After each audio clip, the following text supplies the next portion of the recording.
মৎস্য হাজারি থেকে আসলে এই মাছটা সবাই চাচ্ছে, যার কারণে সবাই চাচ্ছে, সেই কারণে আমরা কি করছি, লটারি করছি। এটা ঠিক আছে? এই ভাই লটারি করে ঠিক আছে, লটারি করে ঠিক আছে। আর আছে ভাই, আমরা এই মোড়ে আসি, এই মোড়ের নাম কি? হাজিপুর কি নাম? হাজিপুর কাকড়ার মোড়। কেউ হাজিপুর, কেউ কাকড়ার মোড়। তার মানে কি দুইটাই নাম? এই মোড়ের নাম হাজিপুর ও কাকড়ার মোড়, সবাই যেটা বলে ডাকে আর কি। আমরা এখানে হাজারি পক্ষ থেকে মাছ দিতে আসছি, সুবর্ণা মৎস্য হাজারি। মৎস্য হাজারি ছিলেন না, সুবর্ণা মৎস্য হাজারি? আচ্ছা আচ্ছা, আমরা একটা 4 কেজি ওজনের মাছ দিতে আসছি। ওটার মোটাতে আমরা ডিম নিয়ে নিতে মাছটা দিতে আসছি 1 জনকে, কিন্তু নিবে সবাই। তাহলে সেক্ষেত্রে কি করা হচ্ছে, লটারি না? লটারি করা হচ্ছে, অলরেডি লটারি লেখালেখি হচ্ছে। এই যে লটারি লেখালেখি হচ্ছে, একটু পরে আমরা মাছটা দিব। কেজি পাবে এটা বলা যাচ্ছে না, কোন ভাগ্যবান পাবে। 1 টাকা ছাড়া মাছ, কোনো পয়সা দিতে হবে, শুধু নাম লিখে দিলে হয়ে যাবে।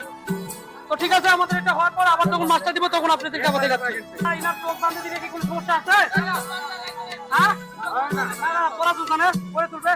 চোখ ভাই দাও, চোখ ভাই দাও। আসলে এই দুধটা কেমন লাগছে ভাই? ভালো লাগছে ভাই। ভাই এই দুধটা কেমন লাগলো?